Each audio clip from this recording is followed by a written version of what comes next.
ሰላም ጤና ይስጥልኝ። እንዴት አላችሁ? እኔ ደህና ነኝ፣ እግዚአብሔር ይመስገን። ሁላችሁም በያላችሁበት ሰላም እንደሆናችሁ ተስፋ አደርጋለሁ። እና እንዴት ናችሁ? ሳምንቱ እንዴት አለፈ? እኔ ደህና ነኝ፣ እግዚአብሔር ይመስገን። እንግዲህ በየቀኑ ለመምጣት በቪዲዮ እየሞከርኩ ነው፣ ግን ያው አልቻልኩም። የምታውቁት ነው ሁላችሁም። መዳም ቤቱን ስንሰራ ትንሽ ነገሮች እንደምንፈልጋቸው አይሄዱልንም እና ለዛ ነው በየቀኑ መምጣት ያልቻልኩትና ወዶችዬ፣ እንዴት ናችሁ ታዲያ? ደህና ናቸው ወይ? ስራ እንዴት ይዟቸዋል? እኔ ጋር ሁሉ መልካም ነው፣ እግዚአብሔር ይመስገን፣ ደህና ነኝ። እናንተም ደህና እንደምትሆን ተስፋ አደርጋለሁ። ያው ትንሽ እንግዲህ ሙቀት በርትቷል አረብ ሀገር ላይ፣ በተለይ ደግሞ ውጭ ላይ ለሚሰሩ።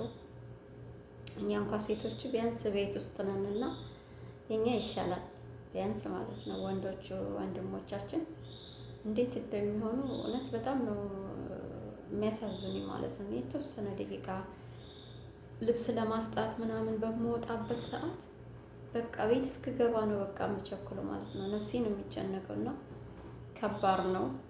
እና ወንድሞቼ በርቱ፣ ጠንክሩ፣ አይዟችሁ ማለት ወዳለኝ እና የምትከታተሉኝ፣ ሰብስክራይብ የምታደርጉኝ፣ ላይክ፣ ሼር፣ ኮመንት የምታደርጉልኝ ሁላችሁንም ከልብ አመሰግናለሁ። እስካሁን በለቀቋቸው ቪዲዮዎች ላይ መልካም የሆነ አስተያየታችሁን ለሰጣችሁኝ፣ ላበረታታችሁኝ፣ አይዞሽ በርቺ ላላችሁኝ ለሁላችሁም ምስጋናዬ ከልብ ነው። በጣም አመሰግናለሁኝ ውዶች፣ የተባረኩልኝ። አሁንም ሰብስክራይብ በማድረግ ቤተሰብ ሆኑኝ እላለሁኝ። ላይክም ሸርም ሰብስክራይብም አድርጉልኝ እና የዛሬ ርዕሴ ደግሞ እናትነት እስከምን የሚል ነው ማለት ነው። ያው እኔ እናትም ስለሆንኩኝ የእናትነት ስሜት ይገባኛል ማለት ነው በቀላሉ። ሲጀመር ሴት ስንሆን ባንወልድ ሁሉ እናትነት እንዴት እንደሆነ አይከብድም ለመገመት። እና ትላንትና የተሰማው ወደ ማታ አካባቢ ላይ መቼም እኛ ኢትዮጵያውያኖች ከችግርና የሆነ በቃ አጀንዳ ተሰጥቶን ካላደር በቃ እንዳታድሩ ያለ አጀንዳ የተባልን ሁሉ ነው የሚመስለኝና በጣም ያስፈራል፣ ያሳዝናል፣ ያስደነግጣል። እንደ እናት ስትሆኑ ደግሞ የሚሰማችሁ በጣም ከባድ ነው። የ6 ቀን ሕፃን ልጅ በኢትዮጵያ ባንዲራ ተጠቅልሎ በዚህ በቃ በተቃጠለ ፀሐይ ላይ እንግዲህ ውጭ ላይ መጣል ማለት አስቡት እንግዲህ። እኛ አዋቂዎቹ ውጭ ላይ ስንወጣ ሙቀቱ እንዴት እያደረገን እንዳለ ሁላችን የምናውቀው ነው። እና እንዴት ቻለው? እሷስ እንዴት ልቧ ቻለላት? በቃ እኔ አሁን ፈራጅ አይደለሁም፣ ልፈርድባት አይደለም። ሴት ስንሆን በጣም ብዙ ነው ፈተናው። ምናልባችም እዚህ ነገር ውስጥ የገባችው ያለ ፈቃዷም ሊሆን ይችላል፣ ተገዳ ሊሆን ይችላል። እሱ አይደለም። እኔ ሴት ስለሆንኩኝ ሴትም ስለሆነች እሷ ብዙ ነገር ያለ ፍላጎቷም ሊሆን ይችላል የደረሰባት ነገር ማለት ነው። ግን ምንም ይሁን ምንም 9 ወር አርግዛ ስቃዩን አስቡት እንዴት እንዳሳለፈች፣ ያውን በሰው ሀገር ማለት ነው። ያውን ባልተደላደለ ኑሮ ውስጥና ሳይሞላላት አይዞሽ የሚላት ከጎን ሰው ሳይኖር ባለትዳር ሆነን የትዳር አጋሮቻችን በእርግዝና ወቅት ያለውን የህመም ስሜታችንን እየተረዱን፣ እያገዙን፣ እያበረታቱን በሚያስፈልገን ነገር ሁሉ ከጎናችን ሆነው ቤተሰቦቻችን፣ እህት ወንድሞቻችን ከጎናችን ሆነው አይዞሽ በርቺ እናት እኮ እንዲህ ነው እየተባል እንክብካቤ የተደረገልን እንኳ 9 ወር ስናረግዝ እንዴት እንደሆነ ስቃዩና ስሜቱ ያው የደረሰበት ያውቀዋልና፣ ሲቀጥል ደግሞ የአንድ ቀኗ ምጥ ከባድ ነው። እንዴት እንደው አንጀትሽ እንዴት ቻለልሽ? እንደዛ ስቃይ ያየሽበትን ብዙ ዋጋ የከፈልሽበትን 9 ወር ሙሉ በማህፀንሽ የተሸከምሽውን ልጅ እንደው እንዴት ችሎልሽ ልብሽ ታልሽው? እሱን ነው እንደው መጠየቅ የምፈልገው። ልጁ የመጣበት መንገድ በምንም ምክንያት ሊሆን ይችላል። ምናልባችም ወላጁ ኢትዮጵያዊ ላይሆን ይችላል፣ አባቱ ማለት ነው። ምናልባችም ያለ ፍላጎትሽ ሊሆን ይችላል። የደረሰብሽን ነገር አንቺ ነሽ የምታውቂው። ግን ምናልባችም ቤተሰብ ምን ሊለኝ ብር አምጪ ወይም ሰርተሽ ብር እንድታመጪ ወይ እንድትለወጪ ነው የላክንሽ እንጂ ልጅ እንድታመጪ አይደለም ብለው ቤተሰብ በእርግጠኝነት እንደሚያዝንብሽ እንደሚጠላሽ ግልጽ ነው። ይሄ ግን ያም ያልፋል። የሆነ ወራቶች የተወሰነ ጊዜ ነው። ሰውም ያወራል፣ ጓደኛም፣ ጎረቤትም፣ ሁሉም ሰው አንቺን እንደ ጥፋተኛ ለመቁጠር፣ አንቺን ለማሸማቀቅ፣ አንቺን ዝቅ ለማድረግ የማይፈነቅሉት ድንጋይ የለም። ይሄ የታወቀ ነው። እንኳን እንደዚህ አይነቱን ከባዱን ነገር አድርገሽ ማለት ነው ቀለል ያለ እንኳ ጥፋት ብለን ስናጠፋ የሆነ ለመጠቋቋም ሰው እኔንም ጨምሮ የሆነን የሰውኛ ባህሪያችን ነው። በቃ ለምደነዋል። በቃ ተገዳ ሊሆን ይችላል። እንደዚህ አደጋ ውስጥ ከሆነ ይሆናል ምናልባት ይች ልጅ ያለ ፍላጎቱ ይሆናል የሚለውን ከማሰብ ይልቅ ወንድ ፍለጋ ነው እንደ አረብ ሀገር ሄደችው። ወንድ አታለች እንደ ኢትዮጵያ ሰርታ እንድትለወጥ ነበር እንጂ ድሮስ ይች እንደውም የሌለሽን የድሮ ታሪክ ድሮስ ይች ምናምን ብዙ ነገር ሁሉ ልትባይ ትችያለሽ። ምንም ጥያቄ የለው። ግን ያም ይበል ይሄም ይበል ምንም ይበል ያቺ ጊዜ ታልፋለች። የሆኑ ወራቶች ናቸው። ይወራል። እንደውም በእኛ አባባል ጉድ አንድ ሰሞን ነው ይባላል። እና አንድ ሰሞን ነው ጉድ የከሌ ልጅ እኮ እንድኩን አመጠች፣ ጉድ የከሌ ልጅ የከሌ እህት እኮ የከሌ ወንድም ተብለሽ የሆነ ወራቶች ናቸው። ከዛ በኋላ ነገሮች ይቆማሉ። እንደዛ እንደሆነ አይቀጥሉም። በስሜታዊ ሆነን የምንወስነው ውሳኔ በጣም አደጋ ነው። በተቻለ መጠን ተረጋግተን አውጥተን አውርደን አስበን ለመወሰን እንሞክር። በቻልነው መጠን ወድሽ ከገባሽበት እኔ እንጃ ከፈጣሪ የሚሰጥሽን እሱ ያውቃል። ብቻ በግዴታሽ ከሆነ እዚህ ውስጥ የገባሽው ግን አንዴ ስለተፈጠረ እናት ሆነሻል። እናትነት በጣም ታላቅ ነገር ነው። በጣም ክብር ነው። ብዙዎች በሚሊዮን የሚቆጠር ሀብት ኑሯቸው ልጅ ባለመውለዳቸው በጣም የሚያዝኑ እናቶች አሉ። ለአንቺ እናትነትን ሲሰጥሽ እግዚአብሔር እንደምትችይው ተማምኖብሽ ነው ጸጋውን የሰጠሽ። የተሰጠሽን ጸጋ ባለማወቅሽ ግን እንዳርገሽ ሰውንም እግዚአብሔርን ማሳዘነሻልና እንደው ምን አይነት አንጀትሽ እንዴት ቻለልሽ? ጭክን ብለሽ ፀሐይ ላይ አውጥተሽ ስትጥይ እኔ እንጃ። ብቻ እውነት ለመናገር ከባድ ነው። እንኳን አውጥቼ ለመጣል አይደለም ወደዚህ ስመጣ ልጆችን እንዴት ተለይቻቸው እንደመጣሁ ባሰብኩ ቁጥር ሁሉ ነው። አሁን እዚህ ካሜራ ላይ ሚዲያ ላይ ስለሆነ አላለቅስም፣ እችለዋለሁ እንጂ የሆነ ስበብ ፈልጌ ያችን ነገር አንስቼ ማልቀስ ነው የምፈልገው። በቃ ውስጥ ያለው ስሜት ከባድ ነው።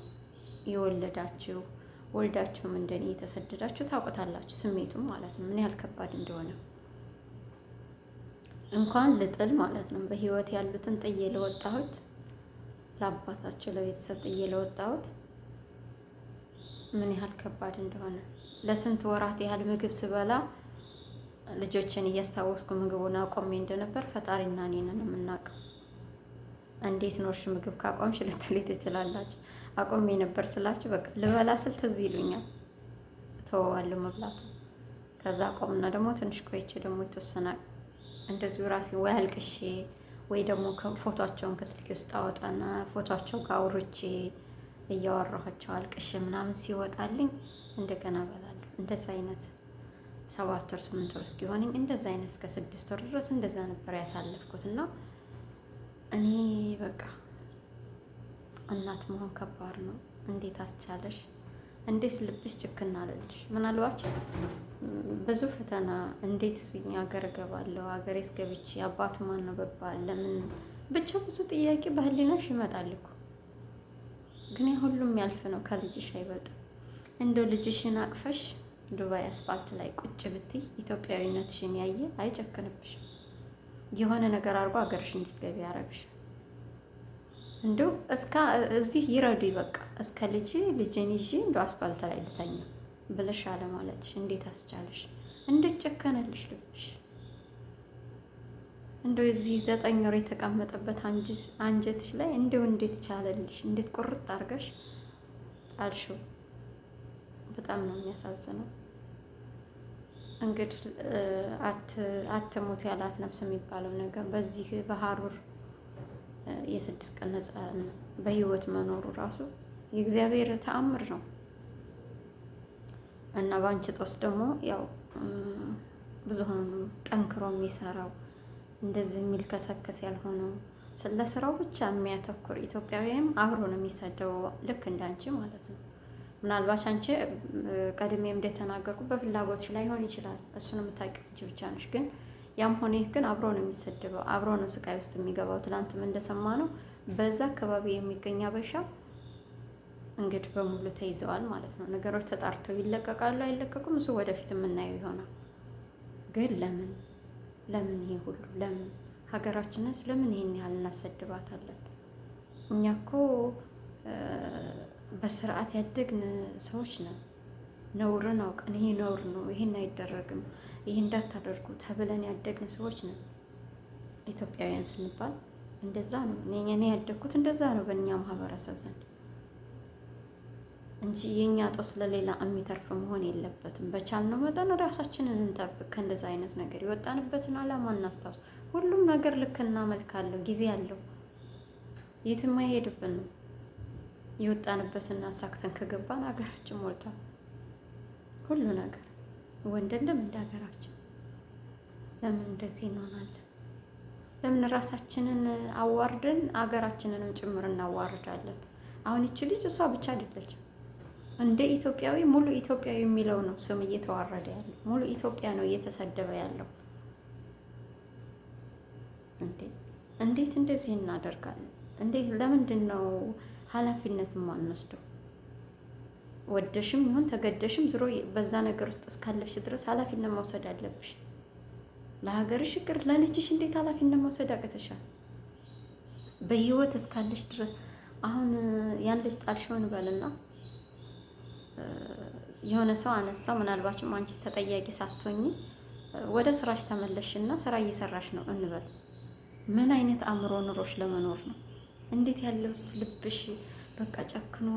ኧረ በስመ አብ፣ እኔ ቃላት ያጥረኛል፣ ብቻ ቃላት ያጥረኛል። ማልቀስ ስለማልፈልግ እዚህ ሚዲያ ላይ ስለሆነ ወደ ውስጥ የውጭው እንጂ ትናንት ስሰማ እኔ ነኝ የተሰማኝና ያለቀስኩትን ማውቀው።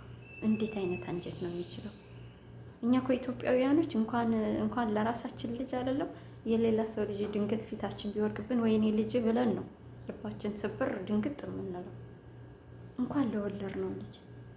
እንዴት አይነት አእምሮ ይዞሽ በቃ ለመኖር አስበሽ ነው? ብትሞች እስከ ልጅ እስከሆነሽ አይሻልሽም? እንደው ልጅ ጥለሽ ሀብታም ከምትሆኝ ሰርተሽ ተለውጠሽ ምናምን ከምትኖሪ ከልጅሽ ጋር ድሃ ሆነሽ እየለመንሽ ብትኖሪ ያ ነበር ክብርሽ ላንቺ። ያ ነበር የእናትነት ጸጋሽ ማለት ነው። እግዚአብሔር በልጅ ሲባርክሽ መንገድ አለው ለሁሉ። ልጅሽ የመጣበት መንገድ ትክክል ነው ወይ አይደለም የሚለውን አንቺ ነሽ የምታውቂው። ግን ያም ሆነ ይህ ግን እናት ከሆንሽ በኋላ ያለው ነገር በቃ እርግዝና ከተጀመረ እናት ሆንሽ በቃ አንቺ። ያኔ ነው ለልጅሽ የሚጠቅመውን የሚጎዳውን መምረጥ የምትጀምሪው በእርግዝናሽ ሰዓት ነው። እንደዚህ እንደምትሆኝ ካወቅሽው ወይ በእርግዝናሽ ሰዓት እንደው ለምን ሚዲያ ላይ አትለምኝም? ሀገሬ በቃ ሀገሬ ልግባ። እንደዚህ ሀገርንም ራስሽንም ከምታዋርጅ የሀገርሽንም ልጆች ጦስ ከምትሆኛቸው ከምትበጠብጫቸው ለምንሽ ሀገርሽ ብትገቢ ይሻል ነበር። ግን ይህ ሁሉ ከሆነ በኋላ ነው እያወራን ያለ ነው። ነገም ከነገ ወዲያም ሌሎች የተለያዩ ነገሮች በዚህ ልክ እንዳይፈጠሩ በቻልነው መጠን ራሳችንን ጠብቅ። ተው ሴቶች እንደው ሴትነታችንን አናስንቅ። ክብር አለው ሁሉም ነገር። በክብር ሲሆን ደስ ይላል። በክብር ሲሆን ሰላም አለው። የእግዚአብሔር ቃል እንደሚለው ትዳር ክቡር ነው መኝታውም ንጹሕ ነው ይላልና በትዳር ተወስነን ብንኖር መልካምና የተሻለው ነው። ያንኳ ባይሆን ከየትም ይሁን ከየትም ልጅ ከተፈጠረ በኋላ ሌሎች ነገሮችን ማድረጉ አስፈላጊ አይደለም። ለራሳችንም ለዜግነታችን ለሀገራችንም ራሳችንን ኃላፊነት መውሰድ ያለብን። የእኛ ጦስ ለሌላ መትረፍ የለበትም እና ለምናደርገው ነገር ኃላፊነት እንውሰድ፣ እናስተውል ነው የዛሬ መልእክቴ። እግዚአብሔር አምላክ ሀገራችንን ሰላም ያደርግልን፣ ፍቅሯን አንድነቷን ይመልስልን እና ወዶችዬ ሰብስክራይብ አድርጉኝ፣ ቤተሰብ አድርጉኝ፣ አበረታቱኝ፣ ሀሳብ አስተያየታችሁን ስጡኝ። አሁንም ወይኔ እንደዚህ ብታስተካክይ ይሄን ብታስተካክይ የምትሉኝም ካለ እቀበላለሁኝ። ሀሳብ ለመቀበል ልቤ በጣም ክፍት ነው እና እስካሁንም ለሰጣችሁኝ ሀሳብ ሁሉ ከልቤ አመሰግናለሁኝ። በቀጣይ እስከምንገናኝ መልካም ጊዜ ይሆንላችሁ። ቸር ሰንብቱ ውዶቼ፣ እወዳችኋለሁ።